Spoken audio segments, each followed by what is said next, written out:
In the Vedantic philosophy, there is only one instruction and it says, come to me.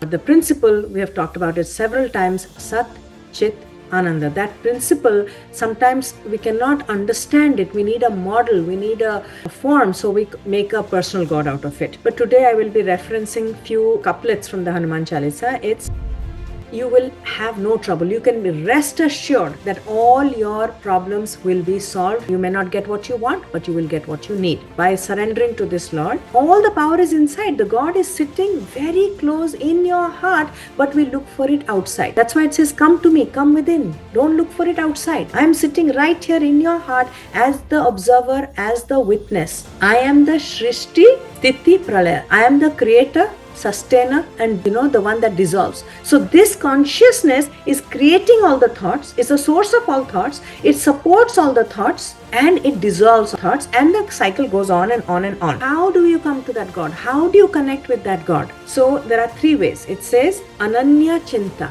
Ananya Bhakti, and Ananya Yoga. Sometimes you first lose and it looks like that God did not listen to you, but if you have that Ananya Bhakti, you will know sooner or later that it was done for your best interest and you'll get something in return. Welcome to session 4 of the Advanced Hanuman Ji Mind Mastery Workshop.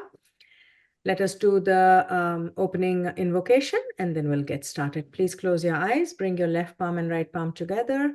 Your intuitive mind, logical mind, touch your heart to activate your Anahata Chakra. Om Gam Ganapataye Namaha.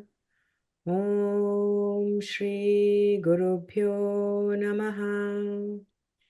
Om Aim Saraswati Namaha. Om Namah Narayanaya. Om Namah Shivaya.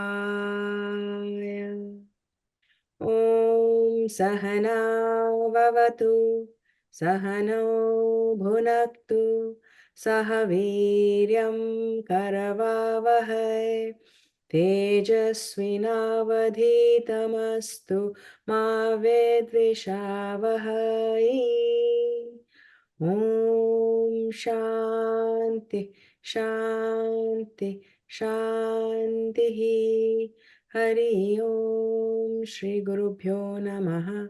Hari Om. May the Supreme Consciousness protect us all, nourish us all, vitalize us all, enlighten us all. May there be no misunderstanding between us in this session, and may we bring forth our best energy to this session today. May there be peace in the cosmic realm, peace on earth, and peace within. So it is, by the grace of God and Guru, so it is. Take a deep breath in and release. So welcome again. Today, I wanted to discuss about how to handle life's challenges. We've talked about the nature of the mind, understanding the nature. Only when you understand, you can master it. We've talked about how to master decision making. We have talked about how, to divinize our actions so that, all of that is leading us towards mastery, mind mastery. Today, we'll have to, because no matter what we do, we're going to go encounter challenges and hurdles and obstacles and problems in life, and we must know how to deal with that.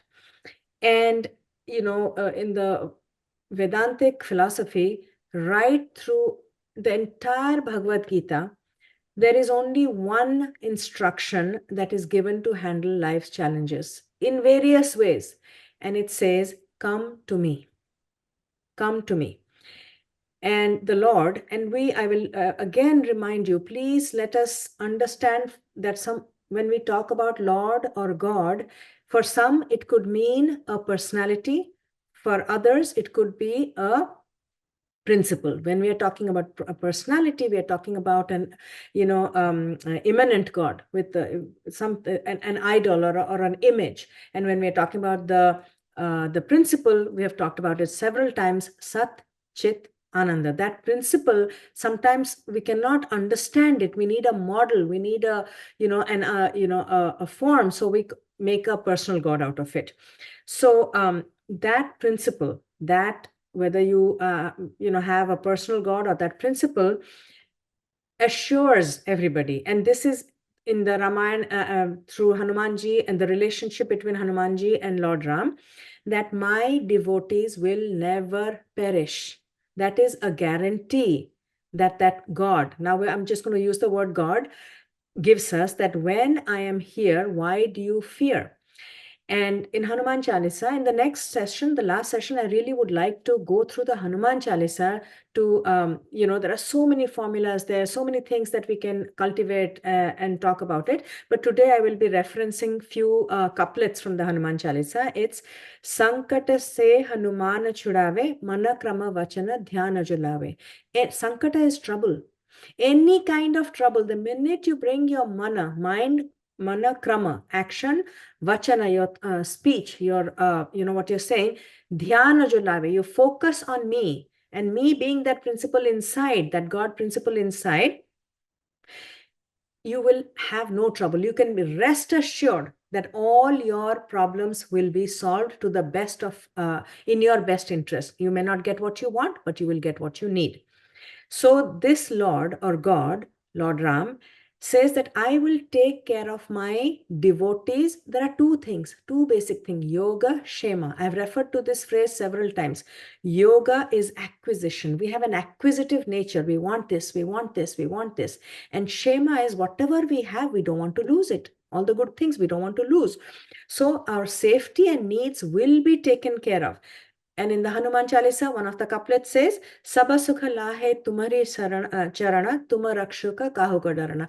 I will get whatever I need by coming to this Lord, by surrendering to this Lord, and I will be protected. So our needs and our, what is it called? Our acquisitive need for acquisition and preservation will be taken care of.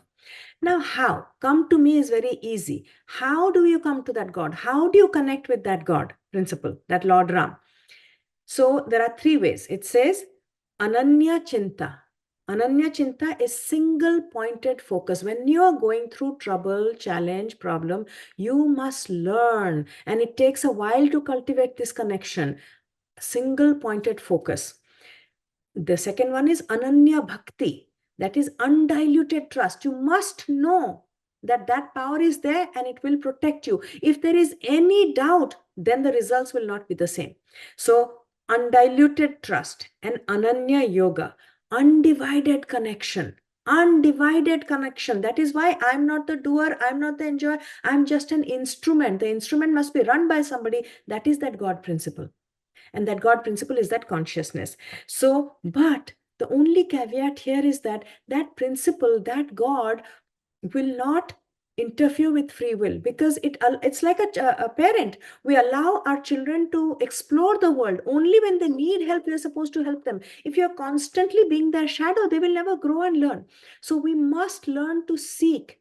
And in Bhaja Govindam, that's the whole thing. Seek Govinda, seek Govinda. Seek that power. So only it can help us when, or it will want to help us when we seek that power. So in several sessions, we have talked about these two things, Ishwara Arpitam Buddhi and Ishwara Prasada Buddhi, two ways. Everything you do, you dedicate, surrender to that power. So that you don't take the credit, neither you take the blame. And after surrendering, how do you know you have surrendered? Because whatever comes, you accept cheerfully without grumbling, complaining, resentful, being angry, upset, sad. So I will give you a story. I don't know if any of you, it's an old movie, Anthony Hopkins movie. And I was recently saw it, I think a couple of months ago. That's why it came to mind. It's called Fracture. So there was this young lawyer who was defending this lady who was in a coma state, who was shot by her husband, and he was the public defender. And he knew that this man had killed his wife, but he needed the proof. And there was the Anthony Hopkins, who was the husband who had shot his wife, who was in coma state, was very clever. So no matter what this public defender did, he just could not prove the husband wrong. And at one point he had an opportunity to trick it, to introduce evidence, illegally created evidence, and he was so tempted because he wanted so desperately to protect this woman. But he chose not to. He decided, he surrendered, and he said, whatever it is to be, I will follow the path, the legal path. I will not do the unethical thing. And in the process, he lost the case and he was very disappointed. But what happened is that at that point, the husband, that Anthony Hopkins, got the court order to pull the plug. So basically, the woman died. But what happened is, when that woman died, finally they were able to, this guy figured out that he can retry that husband because the bullet was stuck in her head. I may have spoiled there, but I had to give you this example. You may go and see it again.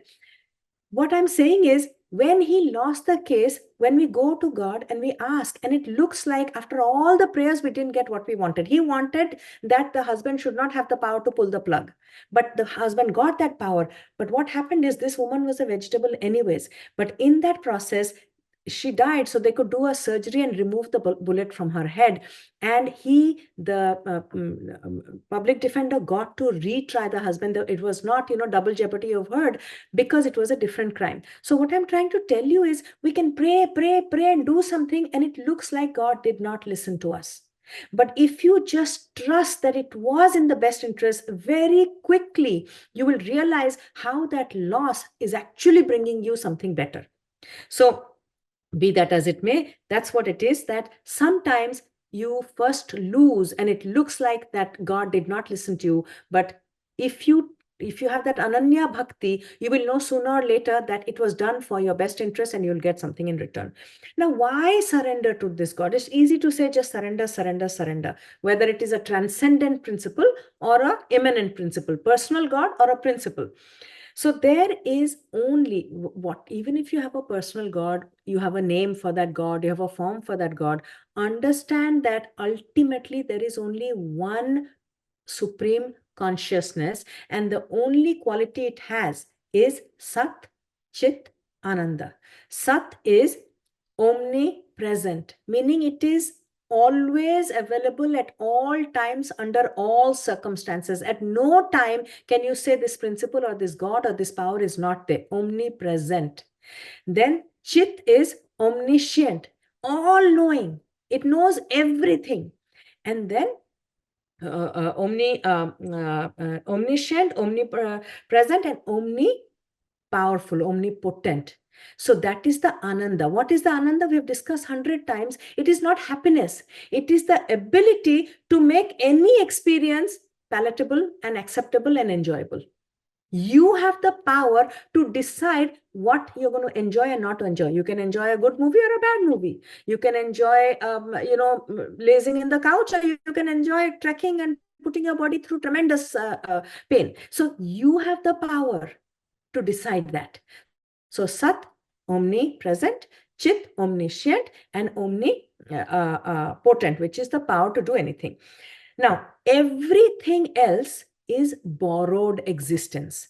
Now, here I will tell you something, remind you something you may have heard several times from me or other scriptures, is that Yatha Brahmande Tatha Pinde, whatever principle works in the cosmic realm is operating in the microcosm. Macrocosm and microcosm, there is the same thing happening. So when we say borrowed existence, we are talking about three states of mind. We have a subconscious, conscious, and superconscious. In cosmic terms, it's called Bhu, Bhuva, Swa. You have earthly plane, you have the hell or a subconscious, and you have superconscious, the heavens. So these are all inside us. The waking state, when we are in a waking state, it's our conscious mind. That is Bhu. When in your dream state is the Bhuva, that is the subtle state. And when we are in deep sleep state, it is the Swa, it is the causal state.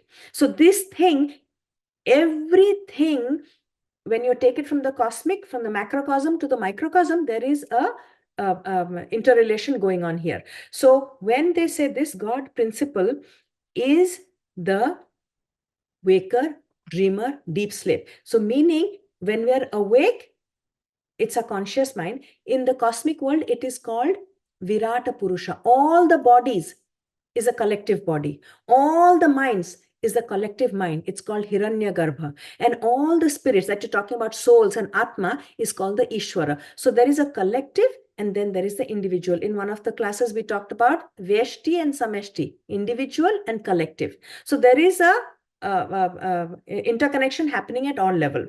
Now, why should we surrender to this God? Because it is Sat, Chit, Ananda. Everything else is borrowed from it. So our conscious mind, our subconscious mind, and our superconscious mind is supported by the consciousness, our consciousness. And we make the mistake, when you master a mind, you must understand, do not confuse or think that consciousness and mind are the same thing. It is not. Consciousness possesses the body and mind. When you understand that, and in deep sleep, when the mind dissolves, the consciousness is still alive. That is the state that supports everything. So how do you know that this consciousness supports everything in deep sleep? Because how do you know you are asleep? In the morning when you get up and say, I had a deep sleep, I slept like a log. Your mind was asleep. You were not aware of anything. What knew? That omniscience. So we are now talking about that God principle. Why we must surrender to it? Because there is nothing else other than that. So it is the goal and it is the support of everything. And in Vedanta, it is called the Gati and Bharta. Everything depends on it and it supports everything. Then this Prabhu, this Lord, this God, what is it? In Bhaja Govindam also we found out. It is that witness principle, the awareness, the observer self, the witness inside. That is where the buck stops. So when we look for power outside, naturally we don't get it. It is limited because all the power is inside. The God is sitting very close in your heart, but we look for it outside. So that's why anytime we have a problem, if you look for outside people to solve it, give you solutions, it will only be temporary and limited. That's why it says, come to me, come within. Don't look for it outside. I am sitting right here in your heart as the observer, as the witness, as the awareness. I am the Shrishti, Sthiti, Pralaya. I am the creator, sustainer, and the one that dissolves. So what is I? That I is that consciousness that creates the thoughts, that sustains the thoughts, and that dissolves the thoughts and recreates the thoughts. And the thoughts creates the problem. Our mind creates the problem. There is no problem out there. It's what we think is what we are creating. So this consciousness is creating all the thoughts, is the source of all thoughts, it supports all the thoughts, and it dissolves all those thoughts, and the cycle goes on and on and on. It is our suhrit, it is our well-wisher, it is the nidhana, the treasure trove, everything you want. And someday we will discuss about that Samudra Manthana. When you churn the Milky Ocean, all the great gifts came out, even Mahalakshmi and Dhanvantri and Amrit, immortality, everything came out of that. So when you churn inside, when you go inside, you can access all the gifts and blessings of the world. It is the bija meaning the seed. That is it starts from here and it ends there. And just like in a tree, what happens? The seed creates the plant creates the flowers creates the fruit creates the seed, and again the seed creates the tree. Similarly, this consciousness goes through these processes. It's recreating constantly, a cycle is moving. It is the mother and father. We're now still discussing why we must surrender to God, because these are the principal reasons why it is the most powerful, the most all-knowing and all-present power. Mother, we talked in one of the sessions, is the heart principle, the intelligence, the love. And father is the head principle, the intellect and truth. So whether you want, because everything is that universal or the supreme consciousness, love and light. And that is what it is. This consciousness is the love and the truth. And in terms of we always look for a causal relationship. It is the upadana karana. It is there are two kinds of causes of creating anything. One is the Upadana karana, which is the material cause, and nimitta karana, efficient cause. So to create anything, the example in the Vedanta that is given is clay. Clay is the material cause, but the potter is the efficient cause. So clay is the mind and body, potter is our consciousness. So understanding why we must, when it says come to me, this principle that is inside, when you sit quietly, close your eyes, go within, stop engaging with the outside world, you will connect with this power. And that power will not only protect you, bless you, guide you, inspire you, and resolve all your problems. But we must create that connection. Is not that, overnight. It takes a while. It is waiting to connect with us. But we are in love with the outside world, with the objects. We don't want to spend too much time with us inside. Now, let's go to why Hanumanji never failed. And this concept also I've discussed several times. Just a reminder, he had, if you want to master your mind, two things you must know. One is no expectation of any reward. If you have no expectation of a reward, you do your 100% or 200% and surrender it. You may get, if you do 100%, you may get 100% back, 200% back, 0 back, or negative. If you don't expect it, then you have no, there is no failure or no success, because anything that comes is a success, because you know that that power has given you what you need, which is in your highest interest. Like that story I just mentioned, did not give what the lawyer wanted, but gave him the perfect case to pin this criminal. With our limited mind, we couldn't have asked for that. By saving that lady, he would have not got anything. So understanding no expectation of any result. This takes mastery. It's not overnight. It's not easy, but we must at least accept it as a goal. We must at least try in small things, that I'm going to surrender this and not expect. Whatever comes, I will accept. Knowing, then you cannot fail. Fail happens is when you have an expectation and it doesn't match that expectation. That is failure. Then no doership. I did it. And in one of the sessions, I've discussed that how, when at the end of Ramayana, that Hanumanji was, sage Valmiki had written the whole Ramayana, and then Hanumanji had written his own version. When Valmiki found out, he was distraught and he was so sad. And Hanumanji said, why are you so sad? He said, because after your version, who will read my book? Valmiki, even though he was a sage, was thinking about himself. Hanumanji immediately took that his version of Ramayana, threw it into the water and said, there, it's gone. People will only read your version. So there is no doership. I did it. I know better. I must get the credit. The first is sacrificing, not sacrificing. Sacrificing the result, and here sacrificing credit. It's easier to sacrifice results, much more difficult to sacrifice credit, what Hanumanji did. So understanding that we serve, all the big powers of the cosmos. Think about the sun, the moon, the oceans, the winds. What do? All of them act as instruments of nature with no self-interest.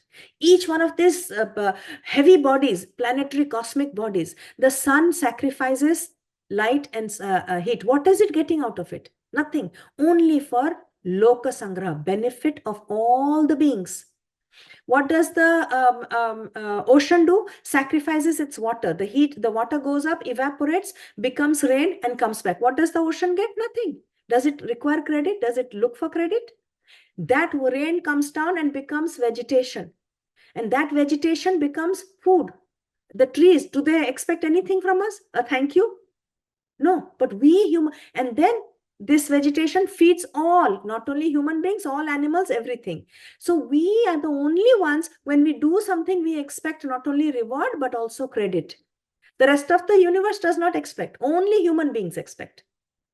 So then we must work. If you want to master, if you want to be a sun, if you want to be the ocean, if you want to have the power of the wind, if you want to be all of vegetation, the plant kingdom that feeds the entire earth, then you must work for loka sangraha, benefit of everybody. Now, one of the questions that some people may have who are new to religion or spirituality is, am I qualified to receive the grace or the power or the protection of this almighty power or God? of this universal consciousness. And the promise is that even the worst sinner, the most critical atheist, the most ignorant and stupidest of people can access this grace at any time. There is no conditions, there is no limitations on who can access this power, protection, guidance. So the God is Artha, soul refuge, Trana, savior, and Parayana, support of everything. So that is why when he says, come to me, unqualified, not only if you are like this, you can come to me, right? So everybody is entitled to, and only thing the power that God or that principle that requires is, you must ask me and seek me. And that is what we discussed, I think, in one of the sessions, the model of the Pandavas, what the Sahadeva is. Sahadeva, the last of the fifth of the five brothers, Saha is with, Deva is knowledge, wisdom. And he could see every 1,000 millennia behind and millennia ahead. But he cannot predict anything until somebody asked him. If he did, his head would burst into 1,000 pieces. So the same thing, this knowledge will not reveal itself to you unless you seek it and really want it. Now, I will talk about gathered from the all these Puranas, the Itihasas, the mythology and Vedas, not Vedas, the Puranas, mythologies, several instances where this power has manifested itself to those who are seeking it in the most extraordinary circumstances. The first one, and I cannot go into the details of these stories, maybe later on in the question and answer some other time, because it will take a lot of time. You can look it up yourself, research it, or we'll tackle it in the question and answer. Dhruva.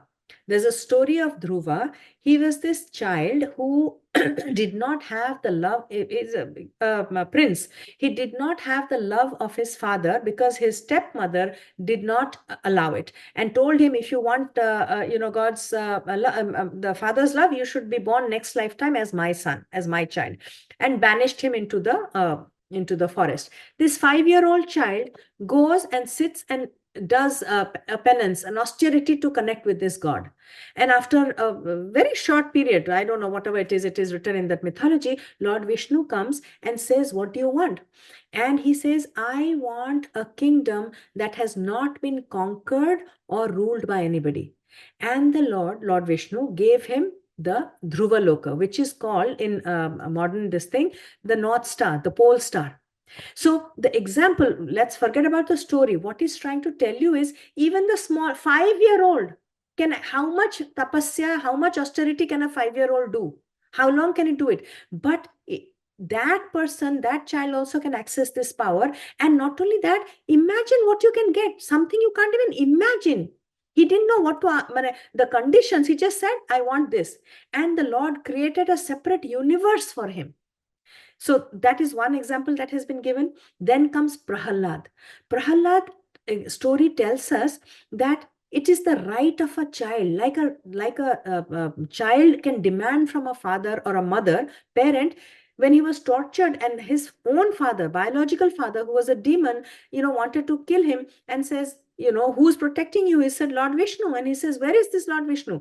That child, with the confidence of a normal child, said, anywhere, everywhere, omnipresent. Can you imagine the confidence of that child? And to not prove that child wrong, the Lord came out of the pillar of the central hall of that king. So just like a child can say, I can get my parents. If somebody is torturing you or bullying you, you always know that if I call my parents, they will come. And not only that, after that Narasimha avatar came, he was so it is a Ugra avatar. It was so scary, full of fire, anger, destruction, because he wanted to destroy this indestructible demon. And everybody around them wanted to calm him down because the demon was gone. Who will do it? Nobody had the power or the courage, but this child, Prahlad, was the only one who was sent, and he went fearlessly. The fiery figure of Narasimha, Prahlad goes and says, calm down, calm down. Like if you see your parents screaming, yelling, or upset or crying, a child can go and give a hug to the parent, right? That is the right we have over that power. that you don't need to be an intellectual, brilliant, well-versed in Vedas. You can just go and hug. You can just like a child, you can call that, calls a parent, you can call that power. And just like a child, you can calm that power down also. That's the connection example given. Now, Vibhishana, another example that is given in Ramayana is Vibhishana. When Vibhishana was very scared because he was trapped inside Lanka, this place where Ravana, who had conquered all the three worlds, he had conquered all the planets. Even the gods were scared of Ravana. And Vibhishana, somehow, we have discussed this, he was exiled actually. He came out, but he was so scared that if Ravana decides, he's finished. He doesn't have an army behind it. He can't even go to the gods, I mean, the regular gods in the heaven. So he takes refuge in with Lord Ram, who was in the forest without our army, without anything. And what is the promise that the Lord gave him, Lord Ram? That I will protect you with my life. I may die, but you will not. So that is the confidence you have to have, that even though you are coming away from a huge power, another much bigger power is there to protect you. And in one of our membership events, we even talked about the Bhishana Gita. So that confidence you must have, that you should not be scared. Even if the God appears like he doesn't have anything, walking without shoes and without a chariot, he has the ability to protect you. And also, if you come from an enemy camp, it looked like Vibhishana came from an enemy camp. So that power does not discriminate who you have believed another God, you have come from another religion, you have never prayed to me. That has never been a condition. If you seek, it will give you protection. That's it. Simple, straight and simple. Next comes the Gajendra. And these instances, these are called stutis. These are characters in the mythologies that have appealed to the god with deep feeling and faith. And every time any of these devotees has appealed, done a stuti, that power has manifested itself for you to experience and see in this material world in an immanent form. From the transcendent, it becomes immanent. The next one, Gajendra, this elephant. There's a story in the mythology that what does elephant stand for? Elephant stands for pride. Kings own elephant. Ordinary people don't own elephant. He was taking a bath in the pond, and the crocodile got a hold of his trunk, and it was 100-year war. 100 years it took for the elephant to free itself, and it couldn't. It appealed to its, all its family and everybody. Nobody could. Finally, when the strength was leaving him, he took one lotus from the pond and offered it to the Lord and says, save me. Instantaneously, Lord Vishnu sends the Sudarshan Chakra to save this. Now, I've told you, we can't take these stories literally. Gajendra, that elephant, stands for our pride.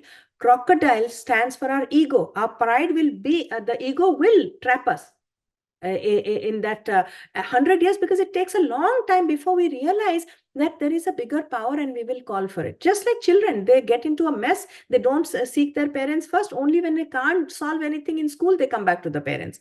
Similarly, and the lotus stands for what?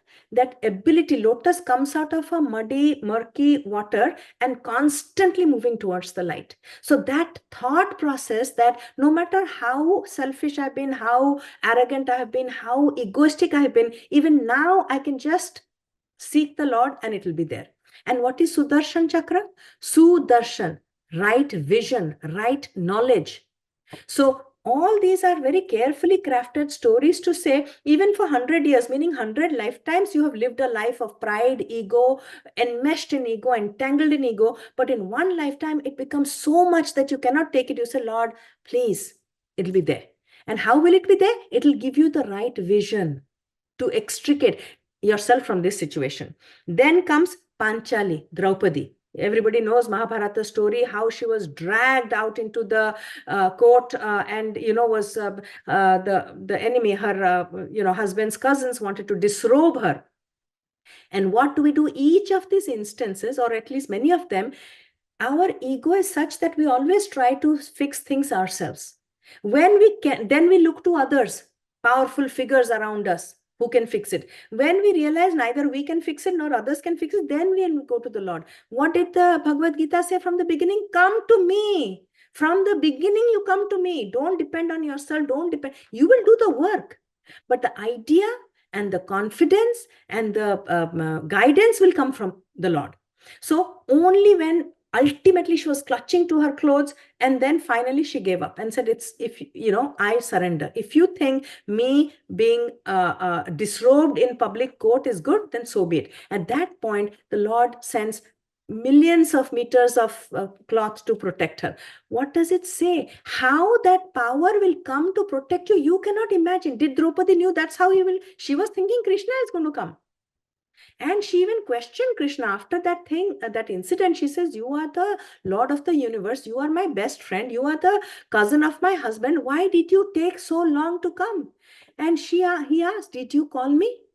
You depended on yourself. You depended on your husbands. You depended on the king, and nobody saved you. So had you called me earlier, I would have been there earlier.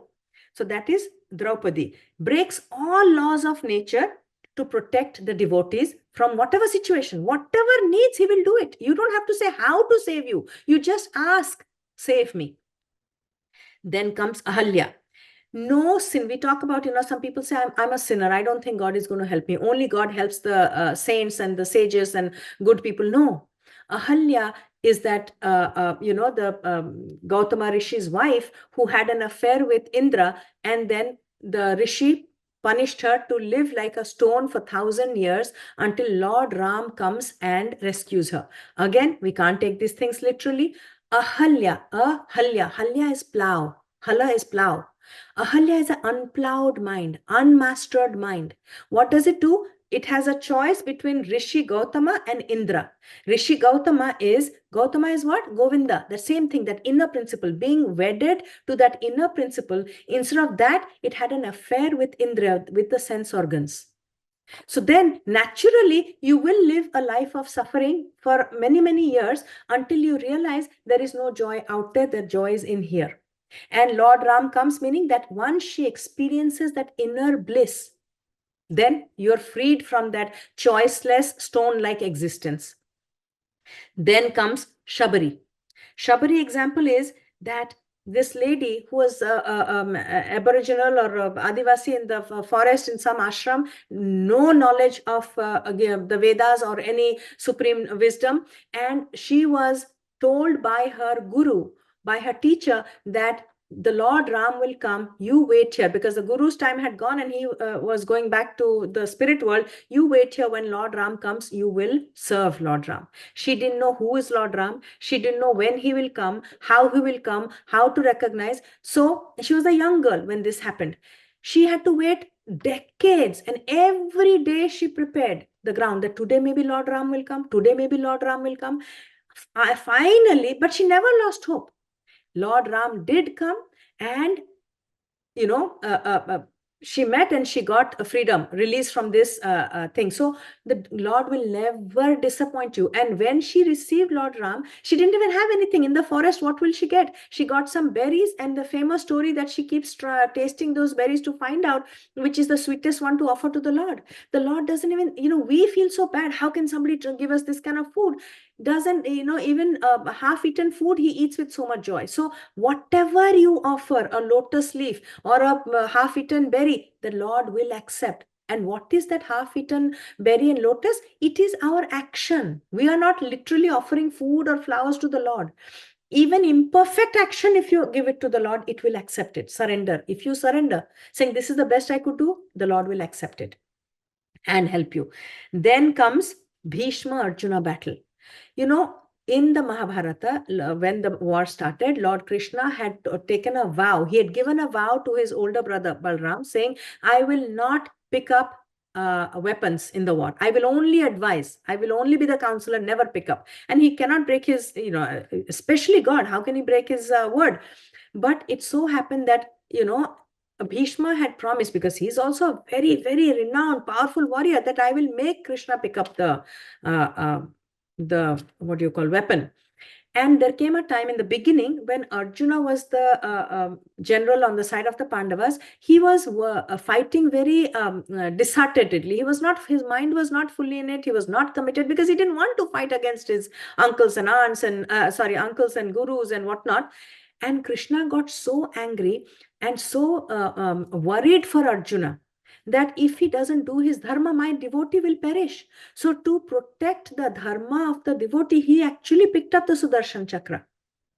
He did not use it. That's a different story. So the Lord will break his own words to protect you, the devotees, and make sure that we follow the path of dharma.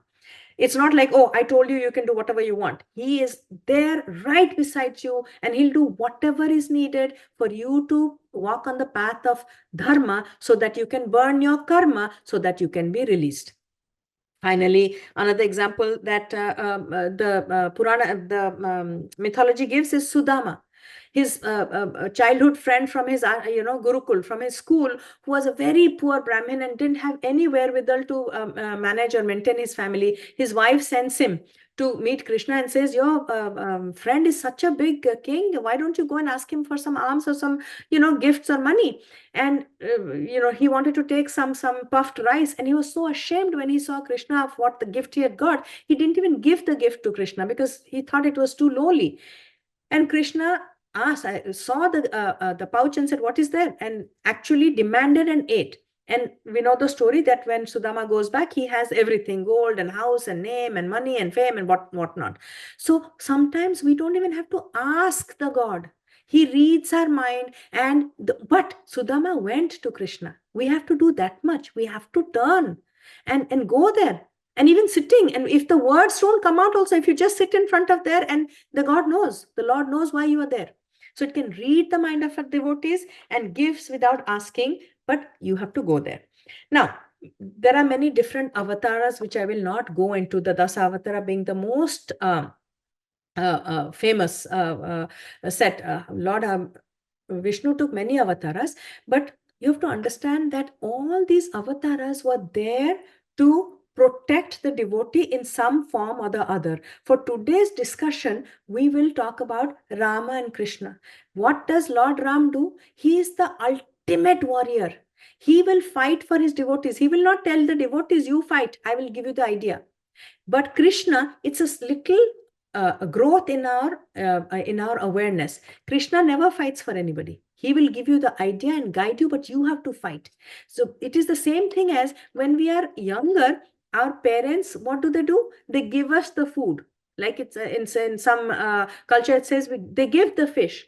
But at some point when the child grows up, you teach them how to fish. So Lord Rama, when you turn to him in a state of like a child, I cannot do anything myself. I'm incapable. I can't think. I can't do. I'm completely, you can turn to that avatara of that Lord. Or when you are in some position, you need guidance, you can turn to the Krishna avatara. So these avatars are given any which way you can turn to this Lord, and it will appear, it will manifest for you, if you have developed and cultivated and continue to maintain that connection. Not just once and then forget it. Once you see it and the magic is happening, miracles is happening, then you go back to the world saying, I'm so, now that's happened. Ananya Chinta, single-minded focus. Ananya Bhakti, undiluted trust and belief. And Ananya Yoga, constant connection with that. And that is why Hanumanji, what does he do? That popular image of opening his chest and Rama, Lakhana, Sita, Sahita. Ram being that wisdom, that higher power, inner bliss. Lakshmana being your buddhi, your ability to discriminate your right and wrong, good and bad, for you at your level of awareness. And Sita is that devotion to that. So that must always be there. That is what that archetype is teaching us. So that's the next thing that I want to talk about is, again, reminding ourselves that this God, how far is this God? Most people, when we start thinking about it and we have this hope that, maybe if I can pray to God, he'll be there. But how long will it take? Where is he? Up in the heavens, and it will take like so many lifetimes of prayers. No, this God principle is, what does Hanumanji do? Anything he starts with Jai Shri Ram. Goes inward first and then outward. And this principle, this power, this God, this Lord, which whatever name you know it, is nearer than anything else. In the very self in us, that awareness, that witness, that observer, that is that God. And In Bhagavad Gita, what does Krishna say? Aham Atma Gudakesha. I am your Atma. I am that you're seeking outside. I am here. And Gudakesha is that one person who has conquered sleep. Sleep means what? Ignorance, covering, right? Something that is hibernation. We don't know our true self. When we Arjuna has so many names. One of the names is Dhananjaya. The ability to earn wealth. What is the wealth? The ultimate wealth is knowing that the power is here, not there. So here I am your very Atma, the core of your being, that Sat, Chit, Ananda. I am that consciousness. Sat is the existence. Your consciousness never dies. It was never born. It never dies. Bodies come and go. Mind rises in the morning and subsides at night. Consciousness is always there. The Sat, Chit, aware of being aware. You can watch your mind. That is, what is watching the mind? Animals are not aware of the mind. We are aware of being aware. That is, the consciousness is aware of the mind. And Ananda, the bliss that comes from knowing that I create this world, I sustain this world, and I dissolve this world, just like a spider does, creates the web from itself and bring it back to itself. That's an example that the mythology gives.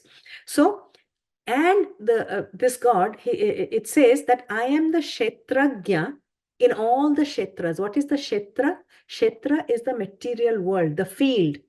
I am the knower of the field, Kshetragya, knower of the field. This, if you understand this principle, you will understand mind mastery. Why? Like Wayne Dyer says, when you change the way you look at people and things, the people and things you're looking at will change. How does that happen? When we work on ourselves, how does the outside world change? Because there is that only one consciousness that is in everything. So you fix the consciousness here, it will show up differently there. But we start fixing it there.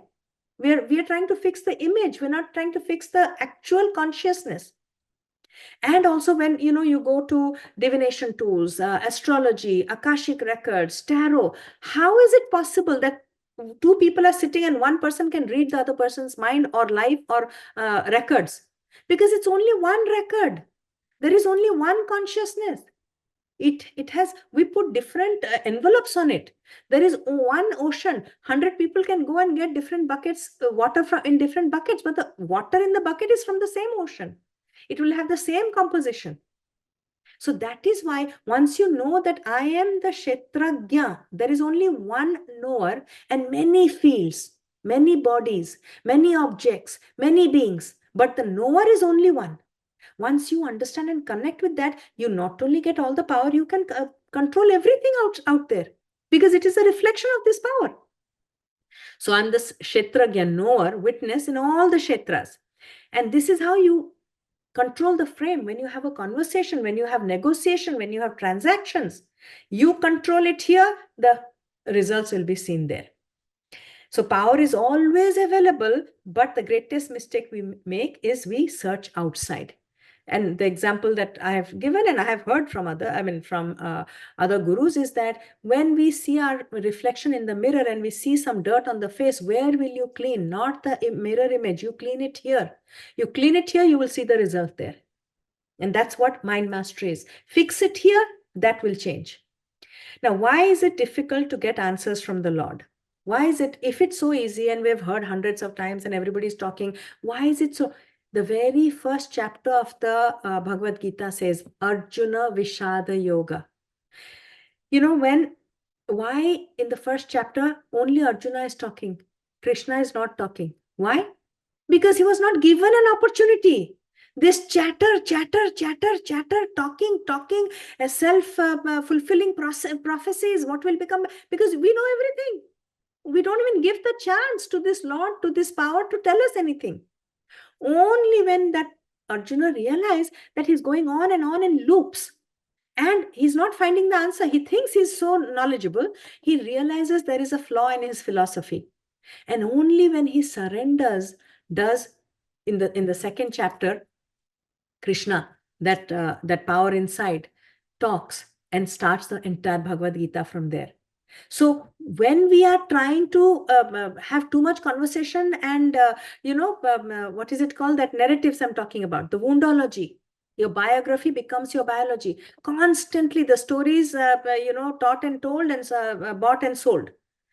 Instead of that, if you just calm down and say, I don't know anything, go within and let that power speak to you. So we'd say when we pray, you can pray and connect with that power. Talk, tell your problems to the power, and then meditate. The power will speak to you. But you must have a silence to hear that power, hear that protection, hear that guidance.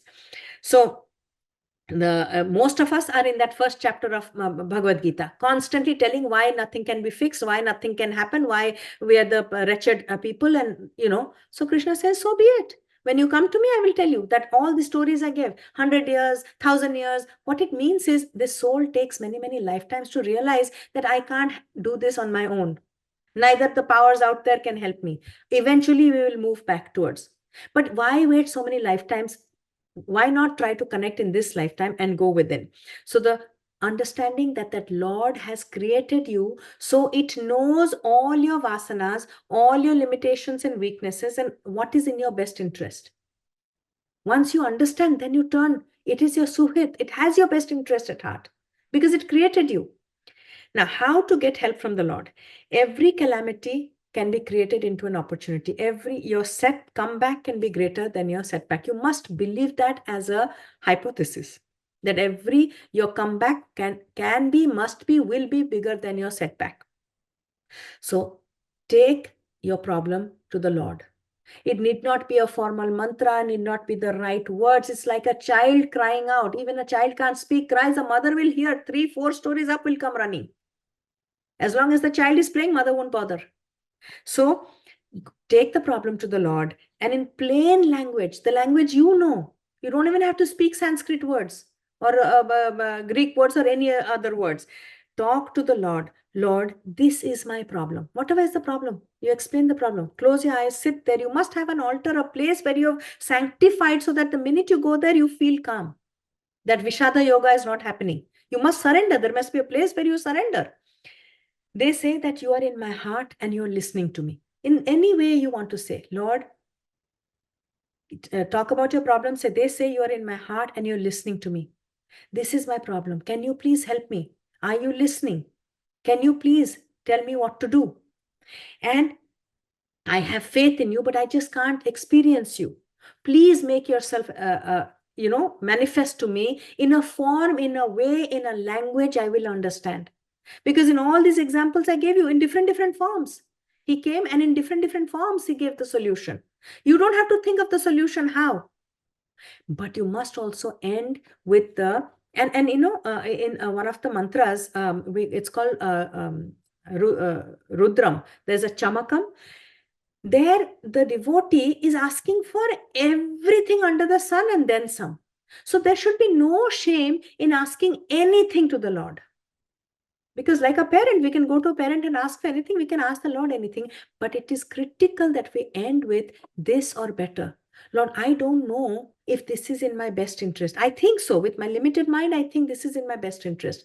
But please don't give it to me if it's not. And give me what I need, not what I want. You must be, Lord will give you what you need. But you must be comfortable. Once you say it, you must be comfortable knowing that you will get what you need, not what you want. And then after that, it is very helpful to take it's called Vrat in Sanskrit. Vrat means vritti ka samadhan. Vritti is thoughts. So what is that practice that you can do that will chitta vritti nirodha? Chitta is the memory. Vritti is the ups and downs in your thoughts. Nirodha is making it calm. So you must take some sort of tapas, some sort of austerity. I'm going to do this many chantings. I'm not going to eat on this day. I'm going to go to this pilgrimage. Not because the God or Lord needs it, because it must pinch you. Because many times we ask something and forget about it. We forgot what we have asked. We ask for money, and we must know that is it really worth it? Because God will give you the money. But with money will come tension and politics and other problems. We want spouse, very Beautiful wife, handsome husband. With that comes a whole host of narcissistic people will come. We want power, and then, all the world's problem will come on your head. So when you're doing a vrat, and they say that you have to do it a certain, maybe 30 days, 40 days, you can do it for a year, because when you do it for 30, 40 days, after a while, and I have seen this when people come to me for personal coaching and we work on goals, in the beginning, they say, yeah, this is fine, this is wonderful, this is what I want. Halfway through, they said, no, I really don't want this. We don't even realize what we want. Just something we have heard or conditioned, we ask. So that vrat it requires you to do 4 things. Whenever you do a vrat, you do snana, dana, tapa, japa. Snana is take a bath in a holy river or holy water. That is literal meaning. But what it really means is forgiveness. Because as water is to the body, forgiveness is to the soul. Washes away all the dirt, all that negativity. Dana is charity, feed the poor, whatever it is. But actually, in a spiritual practice, what does it mean? Gratitude. Who can give charity? Only one who has can give. Just recognizing what all I have, because we are perpetually focused on what we don't have, forgetting all the 100 million things we do have. Snana, dana, tapa, some austerity. Otherwise, you are not serious. Snana, dana, tapa, japa. Japa is again a mantra. Man is mind, tra is a tool. So you try to control your mind. So it starts with how to deal with problems. Only one solution in the entire Bhagavad Gita in various ways. Come to me. Come within. Tell me your problem. That is the prayer. Then quietly sit down and listen to my advice. That is the meditation. Then be that Ishvara Arpita Buddhi, that surrender all your actions. Ishvara Prasada Buddhi, whatever you get, cheerfully accept, knowing that it is the best. That's what Hanumanji did. He never failed because his expectation was zero. So whatever you did was fine. You'll always succeed. Because the resources are given by the God. I'm not the doer. I'm the instrument. The one who's doing will make sure that I will succeed in whatever he wants me to succeed in. And then ending with, not my will, your will. And this is the mantra I want to finish with today, which is, you can close your eyes and listen. We will share it on the Kajabi app. If you know it, you can repeat or just listen. Close your eyes. Jehi vidhi hoye nath hit mora करहु सो वेगी दास मैं तेरा जेहि विधि होए नाथ हित मोरा करहु सो वेगी दास मैं तो. Dear Lord, whatever is in my best and highest interest, please do that for me quickly, for I am your servant, your instrument. Take a deep breath in.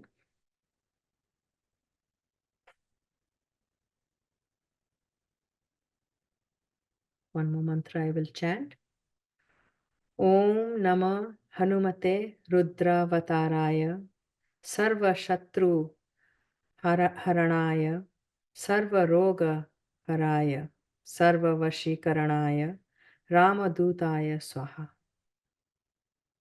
May the 11th avatar of Rudra destroy all my enemies, destroy all diseases in and around me, and give me complete control of my life. To that Ramadutaya, the one who is completely surrendered to the higher principle, I salute. Take a deep breath in and release. Open your eyes.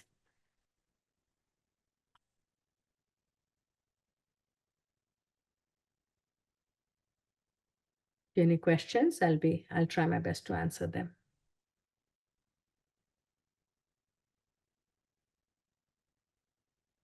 I have a clarification more than actually, it's not a question. Can you hear me? It's very it's echoing again. Yeah, I'm having internet issues, so I'll just. But that's okay. We can hear. I mean, I'll try. Go ahead. No, it's really so. Just to clarify, the power that you speak of is God, who is universe, who's consciousness. Have I got that right? Yes. Yes. So two things. There is this principle, formless, without any quality, without any form. It is omnipresent, omnipotent, omniscient. But a lot of people are unable to wrap their heads around that. So then you need a personal God that is immanent. This is a transcendent principle. And then you need an immanent form of God, which is a personal God with forms and qualities and names and books and knowledge associated. It's the same thing. It's the same thing. So you can, when you focus on the transcendent principle of Sat Chit Ananda, it's called Jnana Yoga. When you are connecting with the form and an idol and a name and a, all the trappings around it, it is called Bhakti Yoga. Okay. It's And that is, okay, got it. That principle can be called Jesus, can be called Vishnu, can be called Shiva, can be called divine feminine, can be called Allah, can be called Buddha, can depending on how the devotee or the people have tried to visualize it, it will make itself available in that form. And that is why when people have near-death experiences, they see their own gods. They see a light and then they see their own God. That doesn't mean these are different gods. It's like electricity, whether it goes through the washing machine or the light or the heater or the computer, the electricity is the same, but the container is different. So you see it differently and experience it differently. Yeah. Yes, Shilpa, you had a question? You just give example of Draupadi, right? Calling for help. So I just have a question. You hear about some unfortunate circumstances where. Shilpa, we can't hear you. No, it's okay. Let her go because I think she's on the road. So you hear of some circumstances? Yeah, what? can you hear me? Yes. Can you hear me? Okay. I said you gave us example of Draupadi when she was,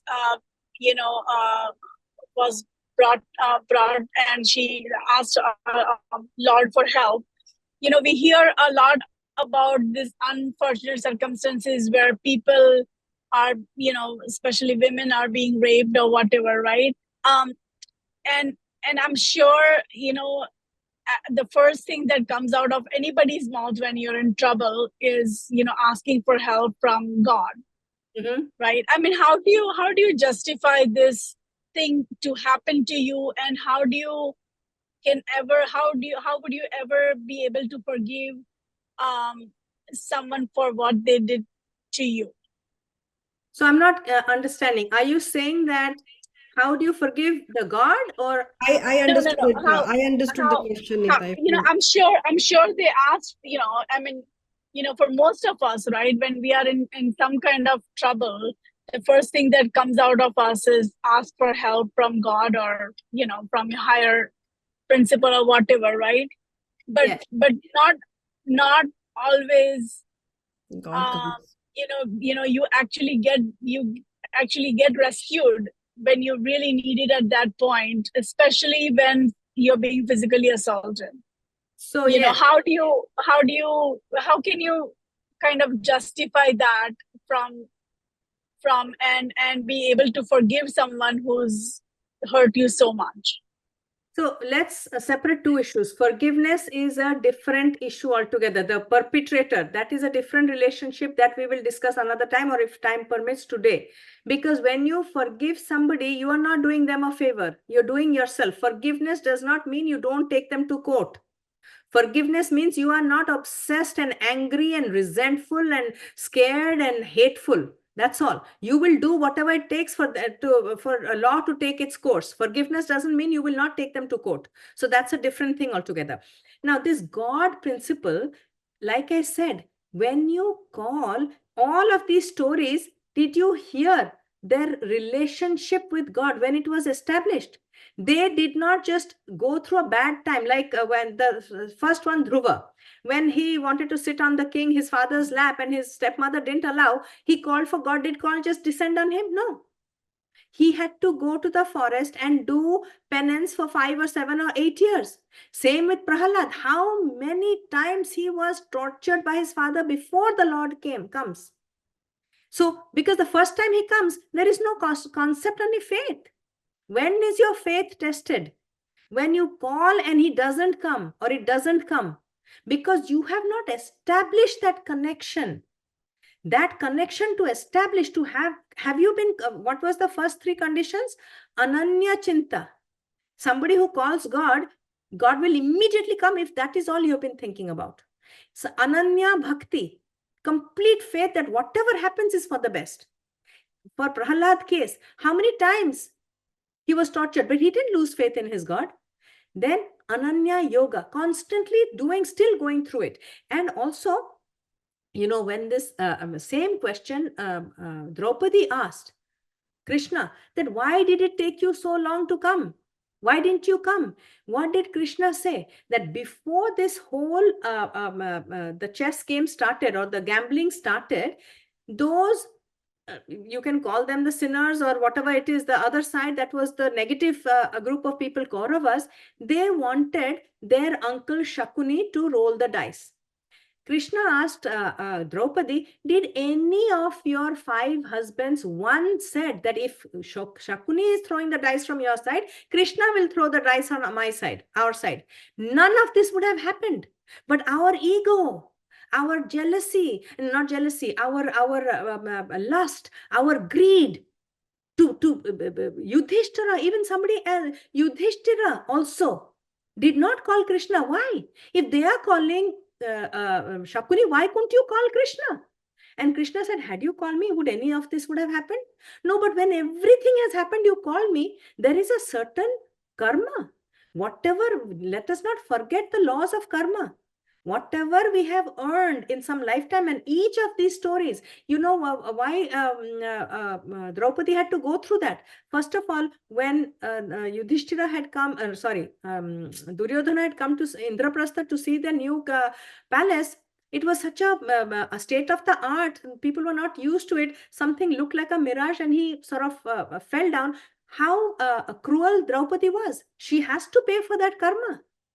That is at a Laukika level. Draupadi did something, she has to suffer for something. But at a Vedika level, why was the Krishna avatara first? Why did he even descend as an avatara? Because there was so much negativity around that war had to be fought. The war would not be fought if as soon as Draupadi called, Krishna came, and the entire thing was resolved right there. Then what would have happened to the rest of the world? Why did he take? Not just to rescue Draupadi there. He had taken avatara to bring a resolution to bring dharma back to the all of society. So individually, we cannot say that we called and the Lord did not come when we have not followed the first 3 principles: Ananya Chinta, Ananya Bhakti, and Ananya Yoga. Every morning, if you get up and go through these 3 things, test for yourself what happens, what changes in you. So Draupadi has done things that she had to suffer, plus for our, what is it called, experiences with God, we must start a practice where every morning you, not every morning, throughout the day, you're connected with it, you trust that power, you ask that power, and at the end of the day, neither you take credit or blame, and you give up expectation of results. Can you do that? Then the Lord will arrive. If we can't do that, people can do that. Devotees have done that. But it takes practice and it takes lifetimes. But even in this lifetime, you will see immediately results. You do a sincere with feelings, try to connect and pray and do a vrat and see if you don't get it. So forgiveness is a different thing altogether. We forgive for ourselves because the Buddha, Gautama Buddha said, if you don't forget, you are drinking poison, the other person goes scot-free. But that doesn't mean you allow it to happen again. That doesn't mean that person does not have to go through the, whatever legal system. They will have to go through that. But forgiveness means you are every morning, night, and a day is not destroyed thinking and reliving that bad, ugly, painful experience.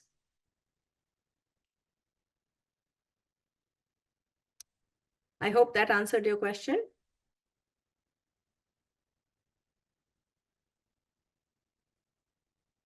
I don't know if she can hear. She's on mute, but yeah, that was a good, actually, very beautiful. Thank you. I was exactly thinking about the law of karma when Shilpa was giving that example, because God will also not interfere with that, right? If that is also valid. Yeah, and even that example I gave in that movie, Fracture movie, that lady had to die because she had done something to deserve that.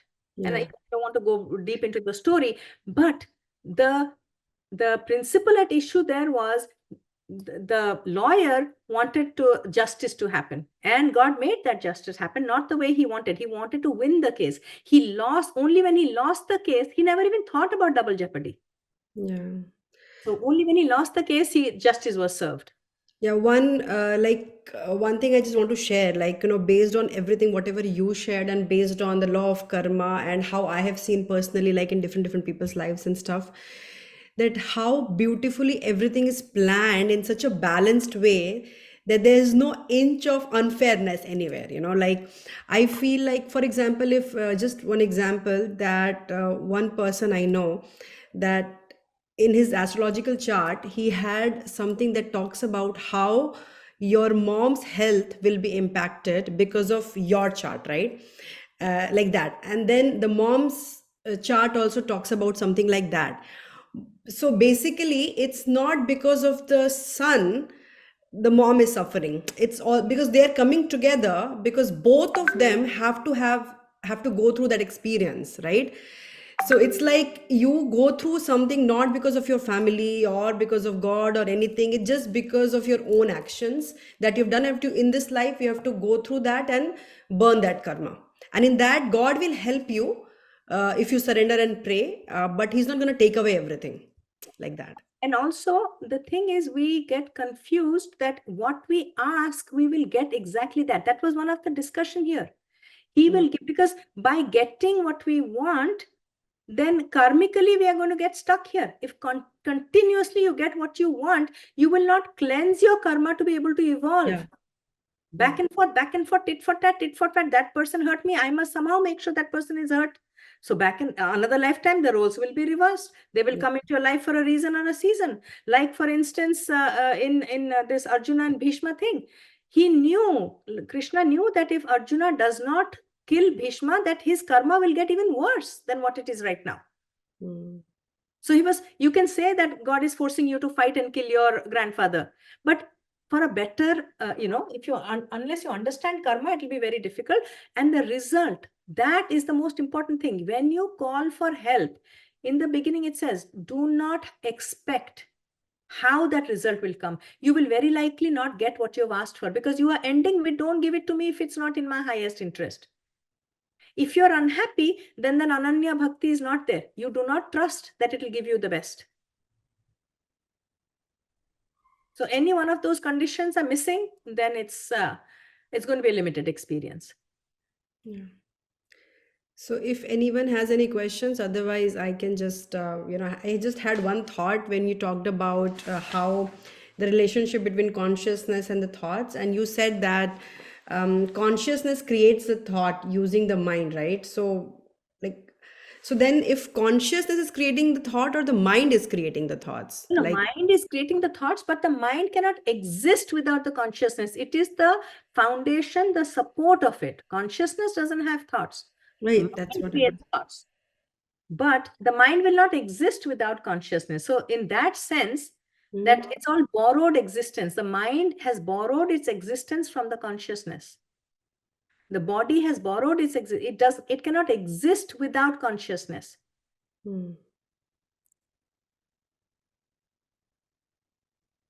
Okay. So because so here, for example, we are doing whatever action, it's the consciousness doing or the So, mind is like, how is consciousness that doesn't just do anything. Look at that. Chapter 4 of uh, Bhagavad Gita, and it will take a long time to explain. This is not the platform for it. Neither the doer nor gets anything done, but without it, you cannot do it. mhm. Consciousness, neither doer nor gets anything done, but without it, you cannot do it. Hmm. Basically, the consciousness has to learn this lesson, right? And No, go through that consciousness experience. doesn't learn any lesson. Consciousness only wants to experience itself. It's pure self. So God is I am is consciousness. I am. As long as you don't identify it with a person or an object or a situation, those things are ego, ahankara, manas, buddhi, chitta, ahankara. Consciousness is just pure I am. It doesn't identify with anything. So it can be everything and it can be nothing. We talk, consciousness through its own power called Maya, the one becomes many. And that in that illusory world, they do all the actions, the projections. And then through the power of yoga, it comes back to one. The many become one. Consciousness is pure. It cannot do, does not want to do, will not do anything. It's just the observer. Mm. It uses the mind and body to experience itself, to do whatever it wants to do. So it'll take a lot of reflection to go through it. Mm. Understand that once the mind dissolves, you are in the presence of the consciousness. We do that unconsciously in deep sleep. You can do it consciously through a state of samadhi. You can consciously drop it, or rather intentionally drop it. I think once you, through breath or some sort of focus, like that, where the thoughts like just start to reduce, you can start to feel the awareness, right? And And it that awareness, cannot be explained. It cannot be, because consciousness is that principle where there is no subject and object. Everything becomes one. yeah.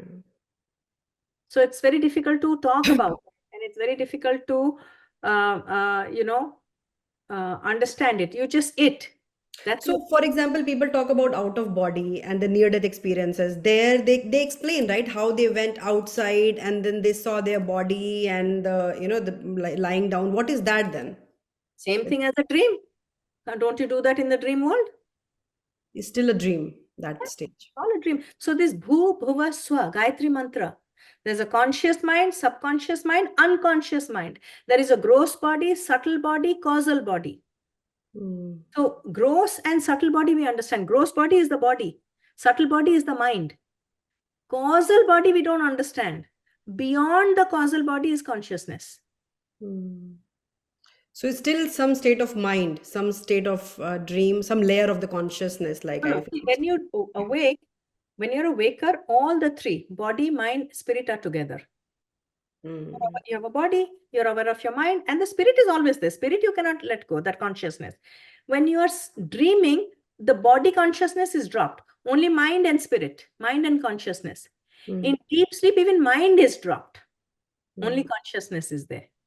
But do you have any experience in deep sleep? Can you explain to anybody? That is the God principle, because there's nobody else there. It's just you. It's only I. In that state, how can you explain to anybody what is consciousness? Only after coming back, you will use the mind to refer to it, anuman, infer, induce. Mm. In that state, because the state is such that there is no you and me, no subject and object. So only if there is a you or an object can you talk about it. Yeah, actually, that you cannot use mind because it is beyond mind. So mind cannot know it. Yes, That mind cannot happens. know it. Only when the mind gets dropped is the consciousness. Yeah. I had a question, Nivedita. It's about people in a coma. What is there consciousness and awareness in them? Consciousness is always there. Always. Always. That's the So, only. but they're not aware of it. So again, aware is mind. Mind is not there. So, if when they say they're in a coma or brain dead, what does that exactly mean? But brain is not consciousness. Brain is an instrument. Even No. But when they say brain dead, what does it mean? Does it mean that they don't have any thoughts? They don't have, so You it's just consciousness keeping the body alive or what? Because they say No, but brain dead. even when people are brain dead and in coma, there are many instances, stories. I have heard of a personal example, and there are many such stories that they are in a state of coma and they're waiting for family members. The accident here in this country, they're waiting for family members to come from India. Doctors, they don't respond to any stimulation. The daughter or the son or somebody walks in and tears start rolling down. So what is aware of it? There's an energetic awareness.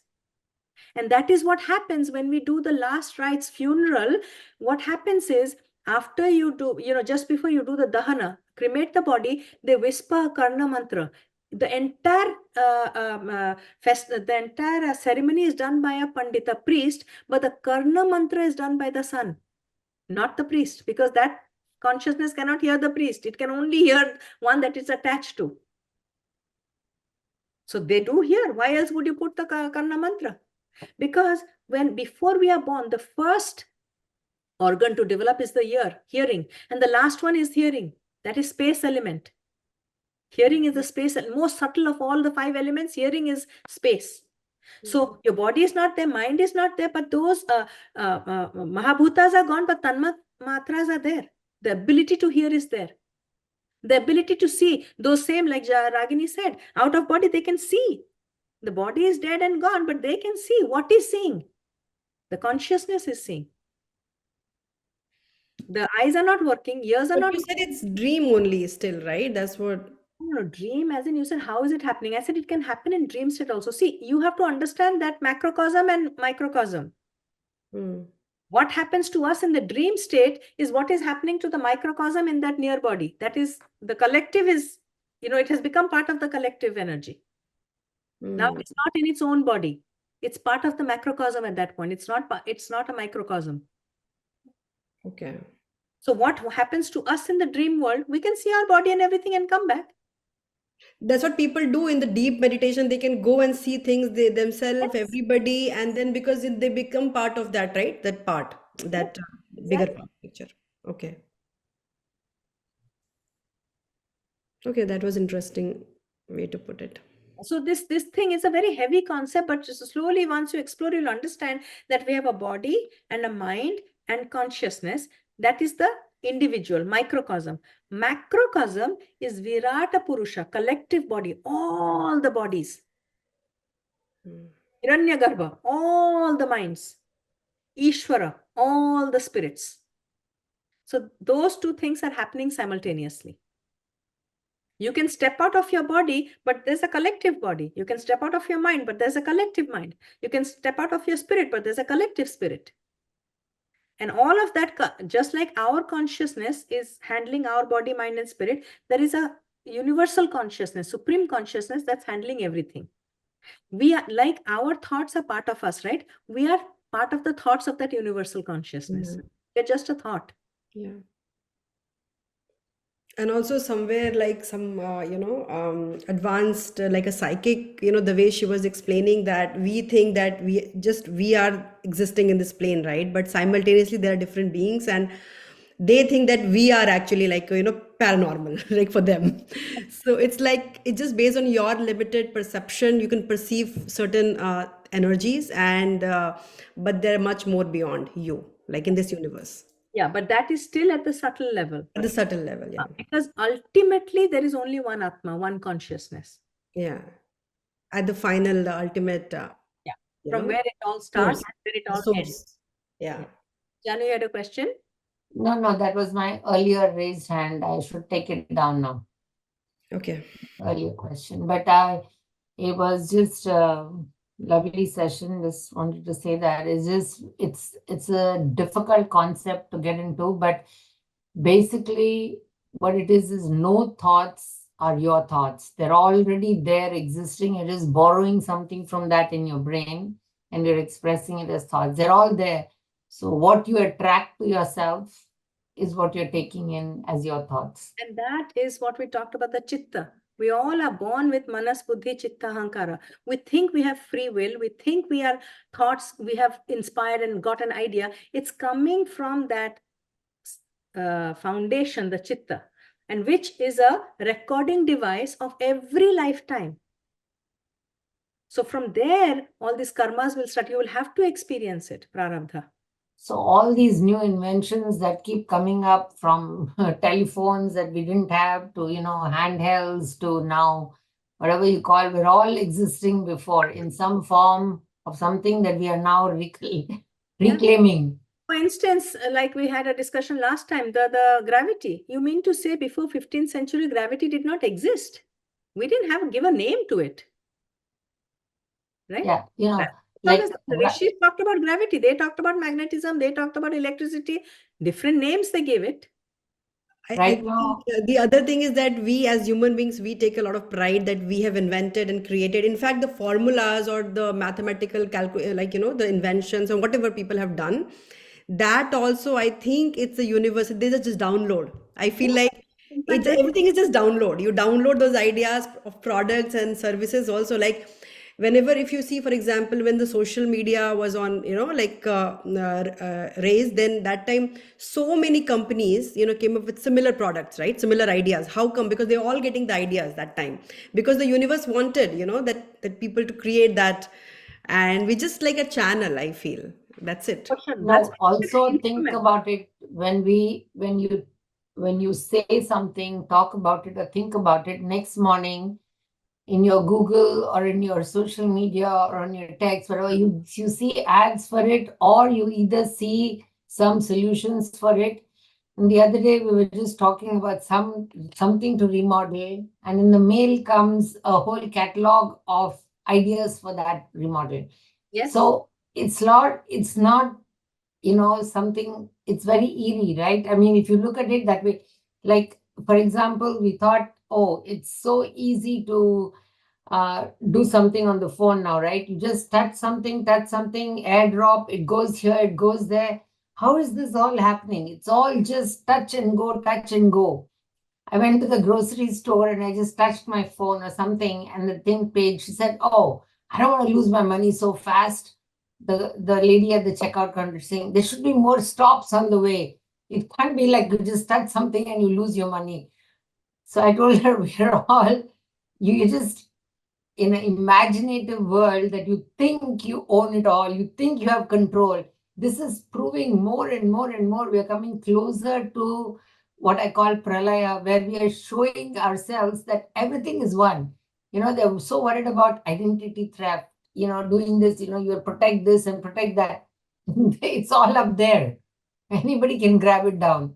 And this is what, if you hear these mythological stories, the gods coming and they're giving you exactly this. You can have food right now. It's like Instacart. You can have this, you can have this. Same thing, different stories those days, different stories this time. Yeah. I mean, if these current stories we share like 100 years back, they will think that we are living in that. Yeah, exactly. And when I tell my grandson something, he says, you didn't have phones at that time. How did you live? He'll ask me. How did you talk to people? So that concept for them is non-existent. Now, something else for them will be non-existent for us. So it's like, you just have to be in the present, just enjoy this, say all this is coming as download, and don't take credit for it. Don't take credit for it. Like the movie, The Man Who Knew Infinity, the downloading, we talked about Ramanujan and all that. But yeah, it's a fascinating subject. But we must understand, hopefully it was my purpose, my goal was that understanding that to master the mind, you must take the help of the consciousness. You cannot ignore it. You cannot find the solutions outside. You have to go inside, was what I wanted to convey. And we do that through prayers and meditations and all kinds of things. And because it's very difficult to work with a principle, it's much easier to work with a personality. And also, like what Ragini said, from something gross, you can't go and look at something more subtle. When you cannot understand the subtle, or you cannot explain the more subtle, you have to let go of this and be in the subtle to understand the subtle. Yeah. So for example, if you're thirsty in your dream, you can't, drink like in your real, like the dream thirst is different than your current thirst right now. So both can't be mixed. That's another Another way to look at it is your mind, thoughts know what you're going to speak, but the words don't know what you're going to think, because thoughts is subtler than words. Mind knows what it's going to speak, but the words don't know what you're going to say. Yeah. And exactly also like how Nivedita said, right? You say the thoughts with certain intention in your mind, but what the words said, spoken, go to somebody else and their internalize it as something else, not as what your intention was.